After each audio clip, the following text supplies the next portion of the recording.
ये सदस्य बुदौरा ब्रिज की तमाम नाज़रीन से गुजारिश की जाती है, जो हमारा हाईवे है गोल टू बदल और टू दसाना के बीच में जो ये हाईवे पड़ रहा है हमारा, इसका ये हालात है। तमाम नाज़रीन से गुजारिश की जाती है ताकि वो अपने घरों में आराम से बैठें जब तक ये पानी का बहाव कम नहीं होगा, उसके बाद ही काम इसका शुरू किया जाएगा।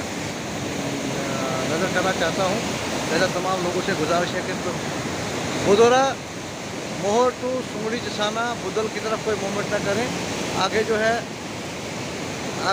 आगे भी मोहर से गोल तक भी बंद है। लिहाजा तमाम आगे से गुजारिश की जाती है कि अपने अपने घरों में आराम से बैठें जब तक ये पानी का बहाव कम नहीं होगा, तब तक यहाँ कोई गुंजाइश नहीं है क्रॉस करने की।